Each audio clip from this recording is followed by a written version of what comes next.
bem-vindos. Eu vou explicar um pouquinho sobre o processo de encarne, que cada caso tem a sua particularidade, tá? Mas eu vou tentar explicar aqui um pouco de maneira geral como que funciona. Apesar de nós, seres encarnados, sofrermos muito quando um ente querido desencarna, porque a gente tem aquela concepção da perda, né? O espírito, ao encarnar, ele também sofre. Ele sofre no sentido de que ele vai para um meio onde ele não tem certeza do que vai acontecer pelo livre-arbítrio, ele vai deixar as pessoas queridas no mundo espiritual. Então, tanto o processo de desencarne como o processo de encarne é dificultoso para o espírito, dependendo da sua evolução. Então vamos lá. Muitos espíritos, a espiritualidade de um modo geral, diz que é mais fácil ser bons entre os bons e é muito mais difícil ser bom entre os maus. Ou seja, no mundo espiritual a gente também evolui, mas evolui de maneira mais lenta. Por isso que muitos espíritos pedem para encarnar, para ter essa chance reencarnatória, justamente para conseguir alcançar uma evolução mais rápida e de maneira mais adequada. Então, como que funciona? O espírito ele tem os seus débitos lá. Vamos dizer assim, um exemplo que em vidas passadas ele foi uma pessoa que ele deu muita importância para o dinheiro, para a parte material e pouco ajudou os outros com o seu dinheiro quando tinha um aporte financeiro adequado. Claro que cada caso é um caso. O que eu vou explicar aqui é um caso, mas não quer dizer que sejam todos dessa maneira, tá? É só um exemplo para que vocês entendam de uma maneira fácil. Então vamos dizer assim que ele tem essa necessidade de encarnar, porque em outras encarnações ele foi uma pessoa muito materialista. Então, juntamente com o seu guia, seu mentor espiritual, seu tutor kármico, ele vai sentar e ele vai, de acordo com as suas necessidades, escrever o que ele precisa passar nessa encarnação para poder ter sua evolução.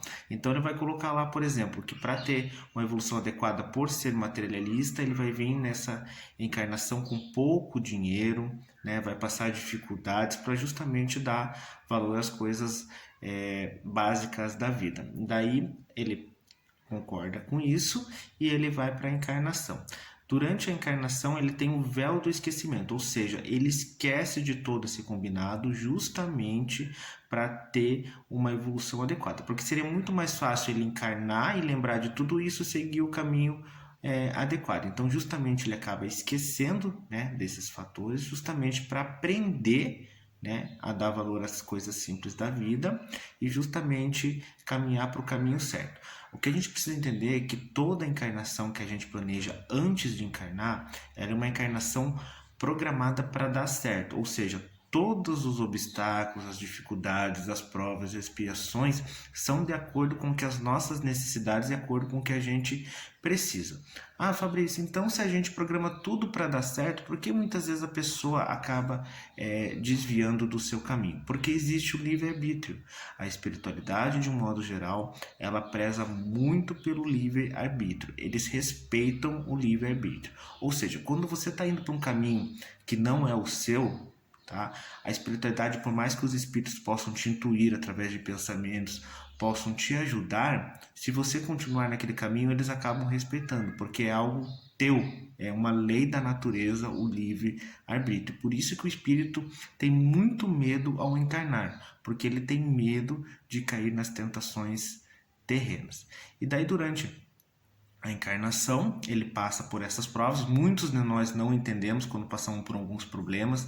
Muitas vezes a gente fica zangado com Deus, com Jesus, mas a gente acaba esquecendo que isso foi algo que a gente programou. Às vezes a gente vem com uma doença que a gente acaba se revoltando, mas se a gente for analisar, foi algo que a gente pediu para passar por isso justamente para evoluir. Então, de modo geral, funciona isso. Quando o espírito consegue passar por todos os seus caminhos, o que programou, ao voltar para a espiritualidade, o espírito acaba evoluindo muito, porque ele cumpriu com todas as suas metas. Tá bom? Então o que a gente tem que lembrar? A gente tem que lembrar sempre qual que é o objetivo da nossa encarnação. Muita gente pergunta qual que é o meu propósito de encarnação. O propósito, de um modo geral, qual que é? Fazer o bem, ser o útil e amar ao próximo. Se você seguir essas 3 leis da fraternidade, certamente você vai ter uma evolução. Forte abraço!